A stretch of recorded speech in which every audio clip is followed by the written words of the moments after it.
Yo, what is going on? And welcome to another episode of the Urban Pitch Podcast, the beautiful game of life, part of the Believe Network. I'm Ramsey Abushala, editor of urbanpitch.com. Julio Monterosa, Bridget Flores, executive directors of Vibes. What's going on, y'all? How we doing? Bridget was talking about spin the block as many times as you want, Kings.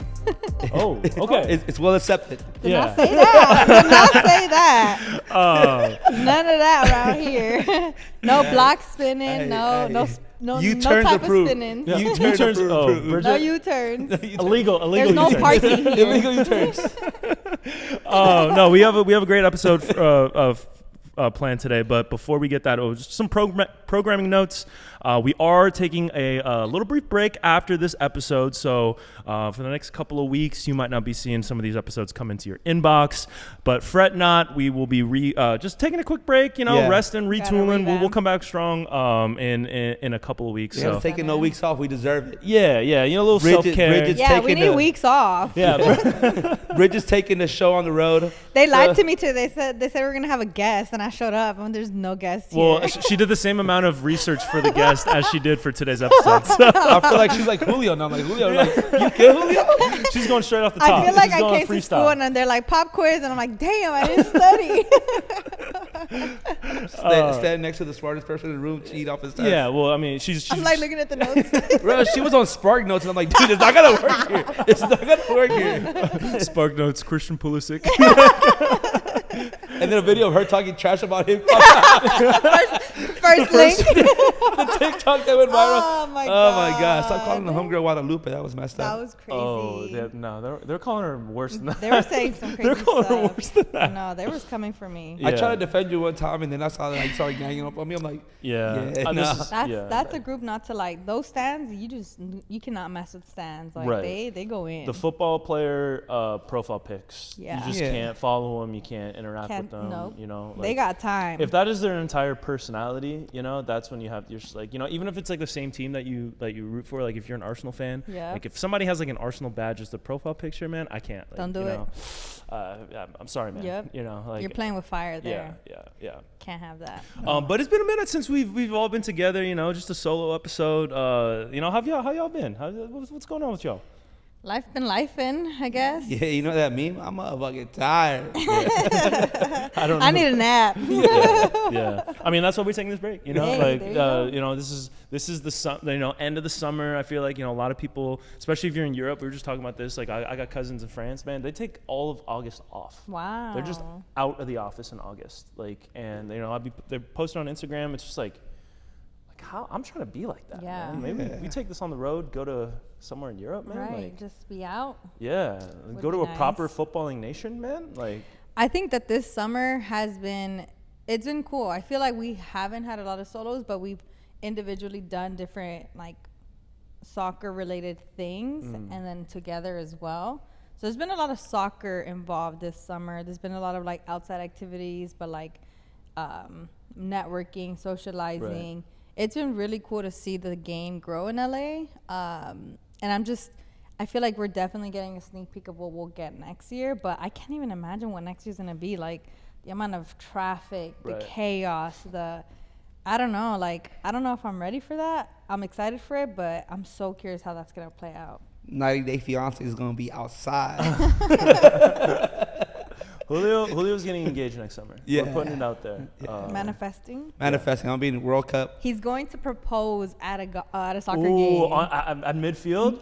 In halftime. Halftime proposal. If I can if the commitment wasn't like too much, like I'll do it every month just for the bachelor party. Me and the homies going out having fun. You already lived the bachelor party life. Like they're gonna be writing about you on the T app though. Yeah. Oh, you gotta be careful with that, dude. They gonna clock it? You think? Clock it. Julio, do you have a profile on T? Do you think you're on T app? I'll show you a DM. I might be. Oh. You exposing yourself now? Nah, I just love to love. Right. And then they went, and then they made a T on her app. That's crazy. I don't even know what the T app is. The T app is essentially just an app where a bunch of women come on it and they start basically highlighting the red flags of different men that they've dated in the area. They dox a bunch of men. Yeah, so it's like your profile. So- it's like your face, and then just all the tea on you It's as like a your man. permanent record in Yeah, elementary in the school, dating but world. That's showing how much of you ladies need to get your shit together because y'all making the same mistakes. Now y'all just need to validate it with an app. That's crazy. Or That's crazy. it's just giving warning signs about men that have red flags or before you date them. Or like if y'all been through this so many times, y'all know where y'all f***ing up at, and y'all just fall for the same things. Well, over men and over. clearly have the same issues because they made a tea on her app. So now there's an app for women. Well, they're just trying to get in on the action. On if, the you drama, know, like yeah. if I they gotta can do it suffer. to us, we can do it to them. You know, Exactly. on that type of. Of course. Yeah. That's, yeah. Men. I saw that and I'm like, this is crazy. That man. is kinda That's crazy. And If I'm on the T app, I'm sending it to all my friends. Look at me, y'all. Julio's gonna make a fake profile just to see what they have on him. I'm just gonna play. You right? Yeah, it's clearly it has men crashing out though. Like it's, Yeah, people are. Yesterday I went to eat, and I was at a burger shop, and some guy looked over at me. He's like, "Hey, can I ask you a question?" I'm like, "Yeah, what's up?" And he's like, "You heard about this T app?" And I'm like, "Yeah, I've heard of it." He's like, "Are you on it?" And I'm like, "Are you active on it?" I was like, "No, I don't mess with it." I was like, "But I've heard of it." And he's like, "It's so crazy. Like, my friend just called me. He told me that he's been exposed on it, and so now he's like, I'm on the phone with him, like trying to help him out." He's like, "This is kind of insane. Like, women really got the time." And I'm like, "Well, clearly men be doing the most. So I don't know. Like, ask your friend what he was doing."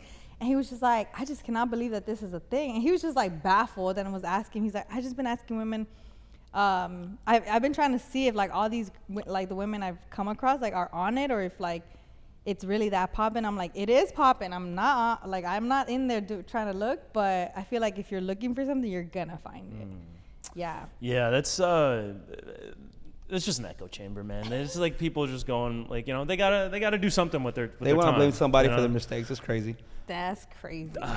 Yeah, they're not believers in 17th chances. Yeah. You know? So if you got a long rap sheet, then you know it's over for you. So Julio. First of all, you got 10 red flags of this man. Weren't you convinced after the second one? Yeah, I mean that. You gotta write a whole paragraph about Like, it. first of all, if after 3 sentences, Are you trying to fucked up. convince them or yourself? Like, what's going on here? Yeah, after he cheated me 7 times, I knew he wasn't the one. He was a great guy, but yeah, don't trust him. Dating my sister and my best friend, like, which one got you where my at? God, relax. Yeah. You know, it's slim pickings out there. Mm-hmm. Yeah. That's a lot of pickings. A lot of pickings. I don't know how we got there, but I mean, I know. But Bridge, you were saying, you know, this summer, you know, Yes. we've been to a bunch of different events. We were at the Between Two Worlds premiere a couple weeks yes, ago that was Amazing. for Meg super Reyes. dope, Shouts yeah. to Meg Reyes. Shouts to the Philippines. There's the Toma at LA. You know, the football Mm-hmm. boutique's been going off with a bunch of watch parties and different events. And so this is just like a small taste of what we're gonna. I mean, next year, and you know, just talking to different people and in the spaces and like people who are planning events and stuff, you know, they're all ramping up their stuff. And this summer was kind of like a test run, or at least something to like get a foot in the door. So by next summer, it doesn't seem like they're just trying to break in, you know, all at once. So I feel like you're gonna see a lot more brands trying to, you know, some more quote unquote authentically than others, you know, claim like, oh, you know, we love football, we love soccer, this is the beautiful game, and all this and that. So I'm excited to see what you know, not only the events but the activations, the storytelling, all that stuff, because the World Cup coming to the U.S. and like the history of the game here, it goes, you know, back before the NASL days, you know, back, you know, finished 3rd place at the first ever World Cup. I'm listening to this podcast right now. A couple of soccer historians, like going back to the origins of soccer in the U.S. and how soccer came here before it was in Brazil and before it was in Uruguay, and like there was a few like things that didn't click that, you know, if they did, you know, who knows, butterfly effect, maybe things would be a little bit more different than it is now. But some of the stuff that was going on in like the early 1900s with people trying to establish the game here is the same stuff that people are talking about now. So it's interesting to see. It's crazy. And I don't know, man. I'm excited to you know, see if 2026 will be like another like landmark moment here. What were one of the things they said the things that didn't click? So a big part of it was that soccer was seen as like the quote unquote immigrant sport, even though like everybody were immigrants back then. Yeah. You know, like it's just like 1902, Like 1903. we used to respond to England where the sport was created at. Yeah, so it Yeah. was brought over by English, immigrants here from England, from Scotland, and they, factories, mills, different trade shops had their own teams. They had baseball teams and soccer teams, and so the baseball teams were kind of seen as the American teams, even though it was Italian, Eastern European, English immigrants playing baseball, but because baseball was like the American sport, that was like seen as the Americans versus the immigrants in soccer. So that was one of it. After World War I, that was kind of like when soccer started to kind of pick up. But then after World War II happened, and then it slowed down. There's corruption at the soccer federation. So like all these things like kind of led to a dark period for like 50-ish years from like the 30s to the 80s. And then after the 80s, NASL was there in the 70s, but that was short-lived. And then, the men's, the men's national team and women's national team started to do well in the 90s, and then that's picked up the current era of soccer where we're at today. So that's really interesting. It's called An American Game if you guys want to listen to that. Tom McCabe and Kirk Rudell are the two. One of them's a Hollywood producer, one of them's a professor of history. So it's like, It's great. Yeah, really like cool. The old TED Talk. Yeah, it really is. I'll send it to you guys. It's really cool. And amazing. like they were talking about like getting soccer specific stadiums and making the game like American, and there were subs in American soccer before there were subs in the World Cup. So or like in I don't know if it was the World Cup, the Olympics. It was the Olympics. Yeah, because I know at one point it was up to like 12 players or like. So it was only 11. You could not sub players. So if you got injured, then you play with 10 players. You could not substitute players, and I think they were saying that the American Soccer Federation at the time was the first federation to introduce subs, and that was like an American thing, seen as an American thing. That's and then amazing. Then years later, the Olympics picked it up, and then the World Cup picked it up. So that stuff to me is super interesting, and like entering a new chapter of that history here. Obviously now it's a lot different with like the amount of media, the amount of money put into the game, all these different storylines or narratives that are getting put into it. So I think that to me is the biggest thing, and just seeing how not just next summer goes, but then after that. Yeah, but we do have soccer specific stadiums now. Yeah, exactly. But they're not big enough to hold bigger spaces. I was looking at like different leagues, and like just looking at the games, like not everybody in each team in these EPLs, La Liga have big stadiums as well. It's the big teams. It's like 2 or 3 teams, like, and usually the biggest teams in the league. Yeah. So like in the EPL, they'll have, the big teams will have, the 70, 60, 70, 80,000 stadium. Then you have like the middle teams that'll have like the 40 to 50. And then like the smaller teams that go up and down. Like 10. What was the Luton Town? They have that, like crazy stadium in the middle of a neighborhood that's I think like less than 10,000 capacity.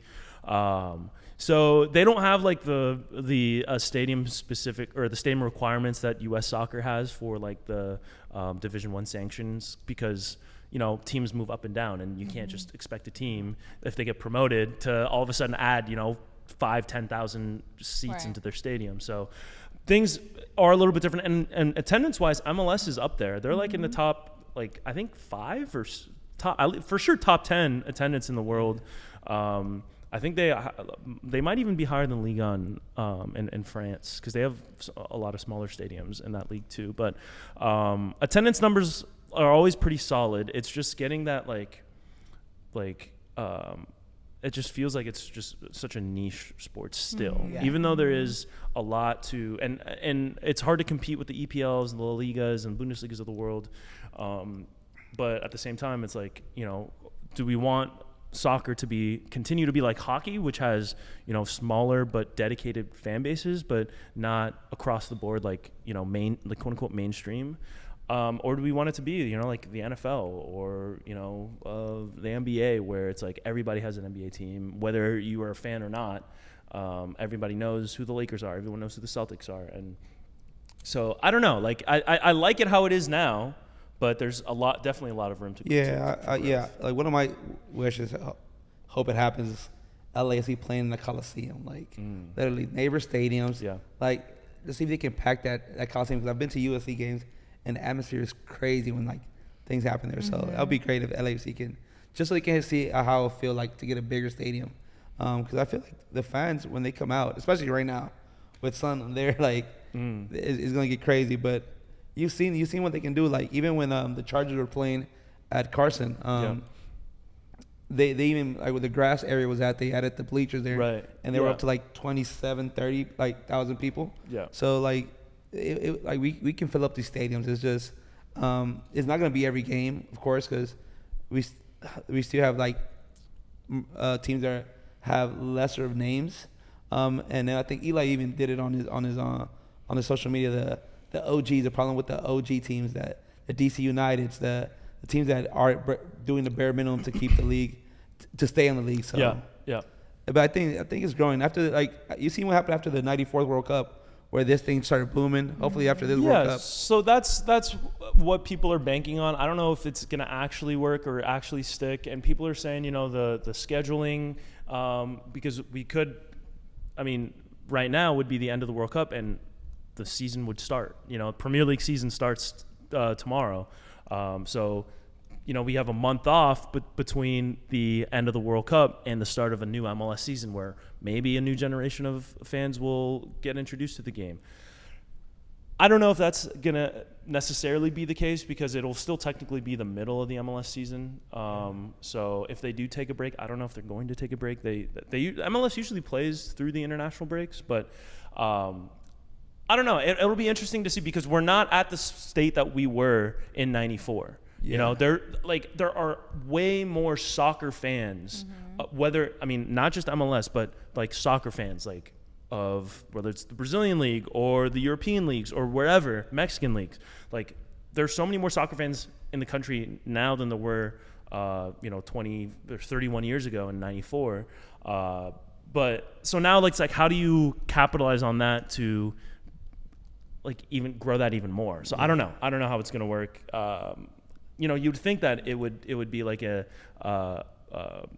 catalyst to make soccer more mainstream, but I don't know. Like, it'll be interesting to see. I think one thing that will work for MLS is that because most leagues are going to be shut down, this is going to be the only league still playing. So this can be the league that showcases the skill of these people that are trying to join the national teams, that are on the fringe to joining the national team. So it will be great for MLS transfers coming in, just because, like, this was going to be your last look before, like, all these teams start giving their final roster. So I think that's going to be it could be the only positive, the amount of good players we're going to get in this league. So that can help out as well. Yeah. Speaking of players trying to make the teams, or players like making national team rosters, I don't know how this is still in the cycle, but I woke up on social media a couple days ago and I saw another video of Christian Pulisic talking about Landon Donovan. And I thought this was done. I honestly thought that this was over with. This was squashed. I get that they're trying to get more people involved. I get that they're trying to get people tuning into the docu-series. But the last 2 episodes, I think it's the last 2. I don't know if there's more coming out, but Christian Pulisic has had a ongoing docu-series about him and his career on Paramount Plus. And 2 more episodes came out recently, I think this week. And the trailer, for one, focused on Pulisic talking about the comments Landon Donovan had on him going into the Gold Cup. So we talked about this, feels like 2 years ago. It was like a month and a half ago. But basically, Landon Donovan called Pulisic out for deciding not withdrawing from the pre-Gold Cup camp. But not only him, the whole team. He called it call him soft. But it was mostly directed towards Pulisic, who is the best player, and whenever criticism is thrown onto the team, he's going to take the brunt of that. And that's just how, like, when you're the guy, that's how it is. They started going back and forth. Pulisic's dad got into the conversation. Tim Howard, Landon Donovan, Eric Ronaldo, Tony Meola, all of these ex USMNT players had something to say, whether they're for Pulisic or against him. And it's a little bit exhausting. We talked about that, and now it's coming back to it's something that they couldn't avoid probably, because this last last couple of episodes covers the most recent, USMNT, Nations League and Gold Cup cycle. So they had to talk about it. I get it. And, by osmosis, we have to talk about it too still, which is, it is what it is. But what are your guys' thoughts on what they had to say, the new comments that Pulisic called those guys, the biggest cop-outs of all time? They're just looking for a paycheck. They're looking to promote their podcasts. Tim Weah said that they're borderline evil for going on, for knowing what it's like to be a player and to be criticized and to go ahead and repeat that cycle. What are your guys' thoughts? Because there's divisiveness all around. I believe that they had comments saying, like, what have they won? Timothy Weah was talking about the national. Well, they did have that great Confederations Cup where they beat Spain. They beat Spain. That was a huge Josie game. Altidore scores a goal on Ramos.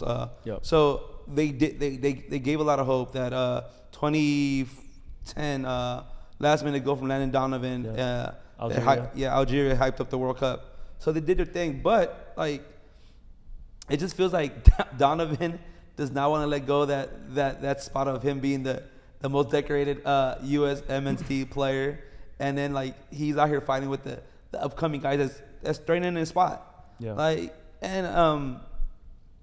it's not cool because they should be a source of references, like help out, like with Timothy Weah. Like you know how bad this is for us, like for the mental going into these things, like people thinking you're awful before you even step foot in the field. Mm-hmm. So they should be big, bro. They should be like guiding these kids, like and I get why the older generation is mad that they have to fight for everything, but like thanks to your labor, these kids could be where they at right now, play for the teams that they at, have as many American players playing in these top 5 leagues as we have now that we ever had. So they should be the reference points as opposed to like attacking them.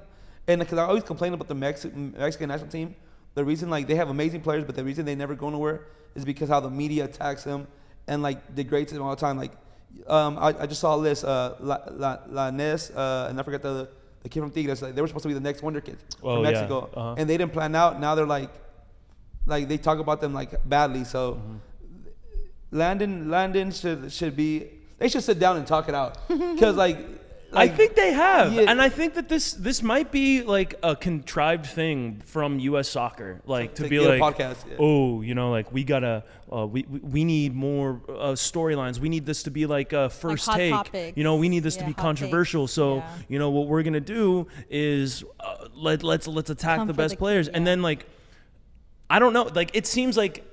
It feels like when the high school alums come back and try to talk smack to like the current players, and they're like, "Bro, what are you even doing here? Like, go." Bro, you're like 30. Don't man. you have a job? Like that varsity jacket doesn't fit you anymore. Right? Yeah. Like, you could hang that back up. Yeah. Like you're good. That's funny because that's a high school level. These are like this is the highest and level. we're seeing it on the highest level in like, the U.S. soccer, which is insane. Like to switch things to basketball, like you look at Allen Iverson. Allen Iverson has nothing but love to the current generation, and he is beloved. He's always been a beloved amongst like players, just because of like the way he played, how he did things. He was always different. He was always himself, and like one of the most influential players of all time. Not one of the greatest, but one of the most influential.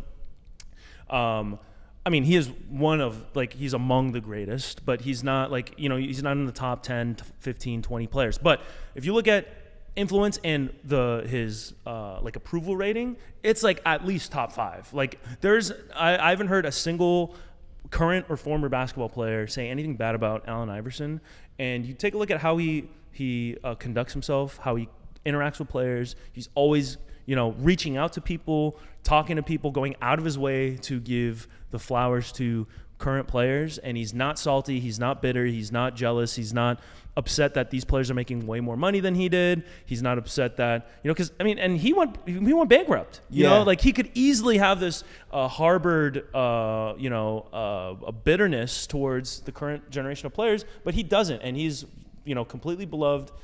And I don't see that in the U.S. soccer landscape. I don't see like the unk who's like just No, like, Dempsey. Supportive. I feel like Dempsey's that unk. But Dempsey was kind of getting into the criticism too. But when I hear him talk, it doesn't feel like he's coming from the place of hate.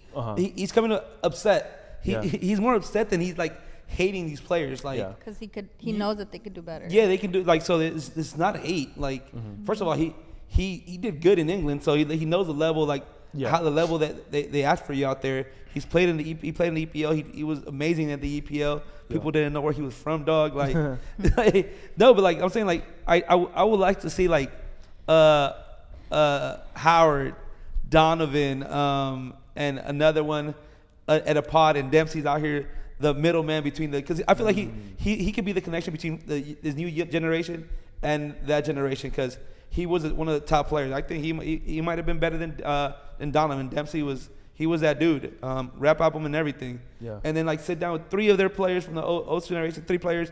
Dempsey like right there, making sure that it doesn't get out of hand. How to like, sit down. Yeah, because they gotta get it. They gotta get it together. This national team is not gonna get better if our OGs can't talk to the young kids and let them know. But it does go back to the younger generation as well. They gotta be able to see like they did their thing, respect them. And then Timothy Weah did say that, like, I respect them. I looked up to these guys, but like the way they're coming at us is kind of crazy. It definitely is like a generational battle, and I think they're both trying to one up the other, but they're also, each of them aren't holding back. Like Tim Weah said, like they should know better, because they know the evilness that you see as a player coming up and what they talk about you. He's like, but they're also the same ones that they're gonna come and try to like shake your hands and be your friend. Yeah. And I think that's like that is true. Like, what is the point of trying to bring these players down, or like down talk the way that you are about them when they're representing the same team you played for at some point? Like, why is it that I think this is also just why we can't see U.S. soccer advance and grow and become so embedded in the love and passion and culture behind the U.S. It's because we see this animosity. We see this like, oh, soccer isn't even all that. Or like, and if you are playing, you get hella criticized, or like you're getting put down by people that should be uplifting you or like supporting you. So it's like crabs in a barrel. Like, it's like be critical, but like, is your criticism intentional to help them grow? And if it's not, then, and you're saying it on a podcast, then it is gonna feel like you're just trying to catch clout. And like what Ramsey said, it feels like the federation is wanting this to happen, but it goes back to like the federation not knowing what the hell they're doing. Like, they're focusing their energy on the wrong people. Like, they should be caring with each other. Well, like, should be caring about each other more and going at the federation opposed to like going at each other, because it's crazy. Like, and Bridges said it best. This thing is not going to grow without all the parties being involved, like uniting and becoming one. Yeah, we're 10 months away from probably the biggest moment in U.S. soccer history, like one of the biggest moments in the country's soccer history, and we have the girls fighting. Or it's crazy. Like it's crazy to see this like high school level, back and forth. Yeah, and it's crazy. They had Pochettino crying. They showed him crying because of the Gold Cup, being emotional, and then this BS happens. Like, it's crazy, because now you're gonna come in and the added pressure, like you're not playing freely. You're thinking like, if I don't perform, I'm gonna get backlash. Opposed to like, whatever happens. Let me play freely, and you're gonna play way better if you're playing freely, opposed to playing with all that unwanted pressure from people that been through it and know what it is. So it's kind of crazy. No. It also holds the players currently on the team, or like it holds like Pulisic and Weah and all of them to feel removed, like a bit removed from the team. Like, I'm sure that they have the passion and they love to represent the U.S., but when like your own people are like trying to stab you in the back, then that's probably why they feel like they don't have to go and like show up to like the pre-Gold Cup or the Gold Cup training, because they're just like, I need to go out and be better, because they're trying to talk smack to me when I come and try to play on the team. Yeah. And I mean, the Gold Cup not having the luster that it used to have plays a big role into that. The increasingly congested schedule has something to do with that. So I don't know, man. Like, it's exhausting to talk about. Like, beef works for selling albums. I don't know if it works for podcasts. Maybe we should start beef with somebody, and maybe it'll get our numbers up. Just start a little series. Yeah, you know what I mean? What's that CBS podcast called? Kicking It? Isn't it Kicking It? Forget y'all. I have an English pun in talking, meta, like U.S. national team players. Shout out Kato. Shout out Kato. I think you're amazing. No Ruby. Oh man, yeah. I mean, like they should get like if they wanted. Here's an idea for the Landon Donovan podcast. They want to get their views up. Get Taylor Swift to announce her album on your podcast. There you go. Do something like that, man. Like that's a stunt that works for everybody. And it's not bringing people down. It's not clout chasing. Maybe it is. It's clout chasing, but in a constructive way. Not growing in your clout. Your You audience. know what I mean. Like find Tim Weah makes music. Yeah. Have Tim Weah announce his album. We need that Clint Dempsey album. Get Clint Dempsey to finally drop that lost album. Bro, don't tread on this. We need the Clint Dempsey album. Like get him to announce his album on your guys' podcast. I don't know, man. Like I'm like. It worked for the Kelseys. Like it's gonna work for you guys too. Like you already have, you're Landon Donovan, you're Tim Howard, the two of the most iconic American soccer players ever. You don't need to do this stuff to get views. You know what I mean? Like there are better ways to do this. That is true, man. That Dempsey, I still want that album, bro. Hey, that music video was fire. Him on the grass field doing footwork with Zero? With the clicks he had on with the Mercurial. The Total 90s, I think. No, they were the Mercurials? I thought they were Total 90s. No, they were, man. That was the music. And why Nike found me? Because I got in my grind, didn't get that from coaches. Man, come on. Nagadoches. Bruh, like if I could ever karaoke that song, I will. One of these days. I don't know if they have that. Maybe we got to do just to get the acapella or the instrumental version, and then you could rap over. If I ever meet Dempsey, like I swear to God, I'm kicking the freestyle with his lyrics. Hey, I mean the way we're seeing these pop-ups happen, you're not too far from that. I'm gonna be ready. I'm gonna be in New York, and he's gonna do a little one-on-one with Dempsey out there. I don't know. Forget one-on-one. I'm gonna go Mike like bar for bar. Bro, word for word, verse for verse. I don't care. I'm rapping his song to him. And like and I'll be like when people when they were complaining to whoever, like, when is your album coming out? And I'm like, when is your album coming out? I've been waiting since, was it 08? Like, I did. It was, it was about that. Yeah. I mean, the streets have been waiting for this Dempsey album. I remember when he retired, he announced his retirement, I think it would have been like 2017 or 2018. We did an article on Urban Pitch talking about, like, now that he's retired, like, maybe he can get back in the booth and come out. Because I think he made the album. I think he did. And it just never really. It's like even Kobe Bryant's track list leak, man. I need a leak. We need from something. Hey, bro, for this. Hey, Nike, hear me out. I know we're going back to this Total 90 kits. We're bringing things back. Can we get a sneak peek of Dempsey's album? Because it was through Nike. Yeah, it was. They have the songs. Nike, release it, please. A little commercial with Dempsey in the back. We want to spinning the shoe. Don't tread on this was my song. We are relying on nostalgia so much. Don't tread on everything. This tour. Yeah, exactly. Like let's if you guys want to like continue to look back into nostalgia and look back at your archive and catalog to sell things, that's your choice to do that. But if you're gonna do that, do it right, and let's get that album dropped. Bro, he's on that grass. It's not even grass. It's like the music video starts with him with some cones. It's like him and his like neighborhood. I think that's the oldest neighborhood in America. Huh? Yeah. Because from my understanding, Nagadoches is like kind of like a rough area. I think. No, but yeah. So he has the cones. He's doing Nike drills. Yeah. There's not even grass. All the grass is yellow. Yeah. Like it's like patchy. Like man. Then they have the screw. I forgot the guy they feature. I feel like he passed away like I think it was Zero. I think. Yeah, and then he's out there with the cars doing the little Texas thing like. Man, I'm gonna go home and watch that music video, man. Yeah, it was a song. I'm telling you, I gotta get ready because if I do we're going to New York. If I see him, he's probably gonna kick a ball and kick it out of the air. Start freestyling. Start hitting him with his lyrics. Don't tread on this. Red rose, white ceiling. You should make a shirt that says "Don't tread on this" just to wear it in. Yeah, man. Just in case. Because I want Nike sign me. Because I got on my grind. Didn't get that from coaches. Man, that's my favorite bar in the song. Hey, say your favorite. Like, don't tread on this bar, yo. Yeah. Hey, y'all sleeping on it, man. Listen to the album comment. I know. No, I know. I'm not sleeping on him. Like, I think that's a classic song. Like that to me, I think would be I feel like because that would be a way to bridge the current and the past generations. Yeah. Because Weah and Dempsey. Tim Weah makes music. Maybe get a collab going. I'm sure there's got to be A another little World Cup like Serginho EP? Dest has got to like have some kind of thing going on, you know, musically. Like there's got to be somebody who makes beats in their free time. You know what I mean? Like we just don't get to see that side of them, and I think that if we did, it would up. I mean, 100%. it would just bring them a little bit more connected to the people that like 100%. follow them, and then like you know what I mean? Like, yeah, that's another huge thing that I think like personality. like Christian Pulisic, they do the documentary on him. Yeah. But it's not like it feels. It just feels idolized, like. And it feels it doesn't feel candid. It doesn't. It feels like it's very polished. It's very professionally done, which is good.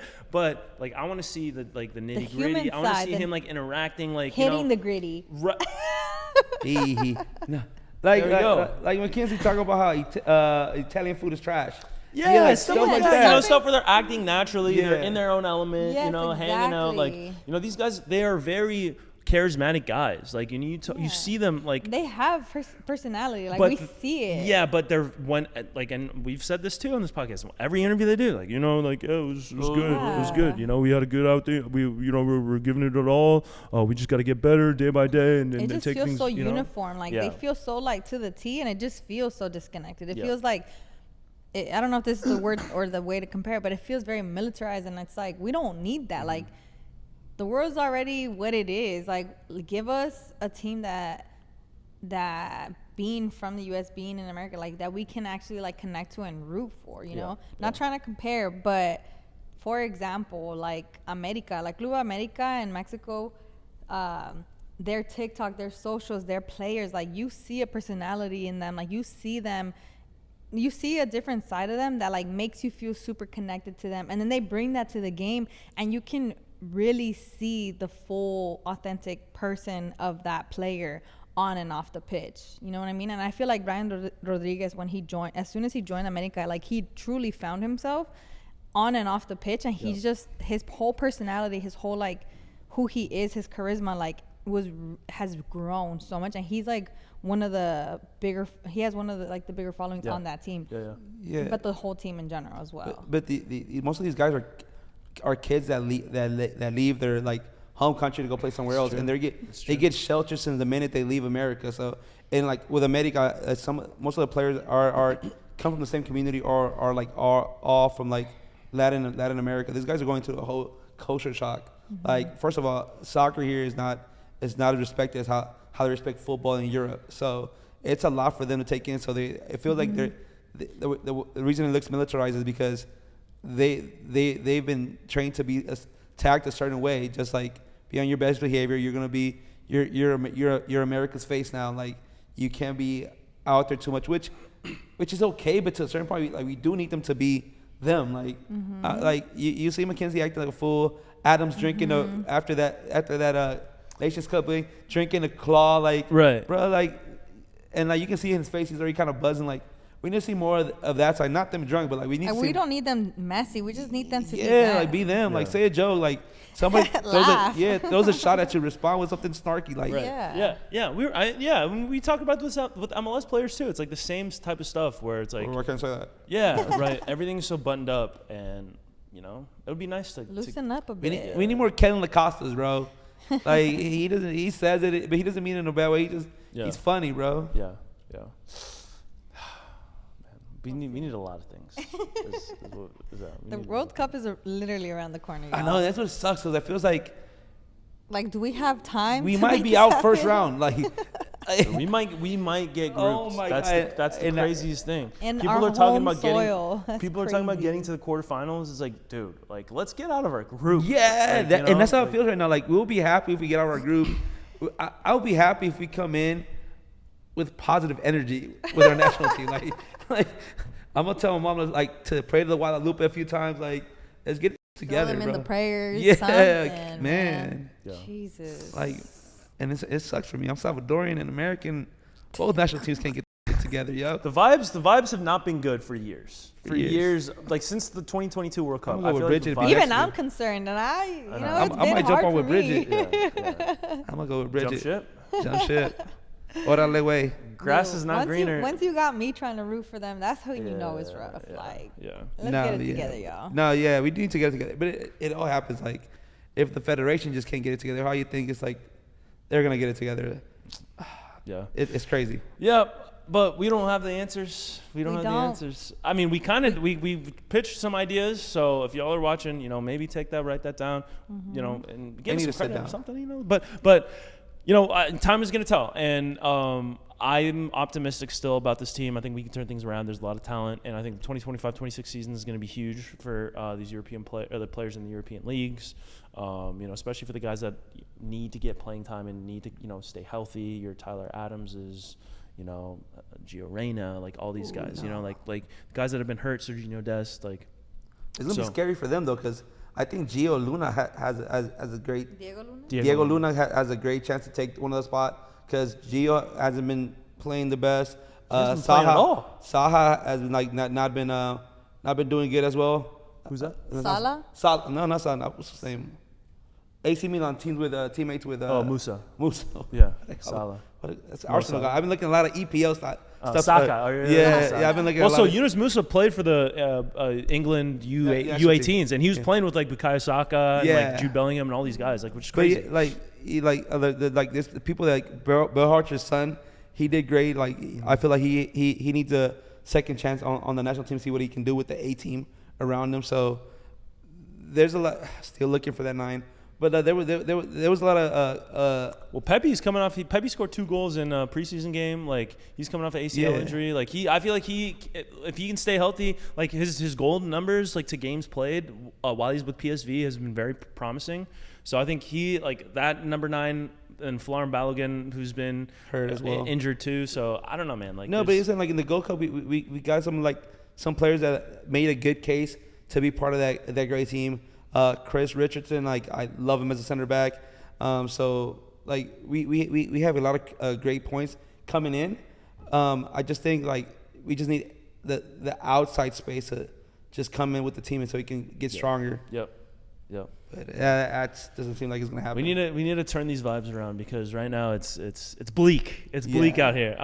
But I feel like that's a good place to leave off. Anything else that you guys wanted to contribute? Good luck, y'all. Landon, pick up the phone, call him. Let's have a sit down. Let's have a sit down. Yeah. Yeah. Old school Soprano style sit down until somebody ruins it at the very end. Yeah. It's gonna be Pulisic's dad in the back, And your dad, whatever happened there? Whatever happened there? Okay. Why are you gay? Yeah. Whoa. What? What? Oh, man. This has been another episode of the Urban Pitch Podcast, the beautiful game of life. We are going on a break, but keep it tapped in because we got a lot of stuff coming. We're going to come back bigger and better after our short hiatus.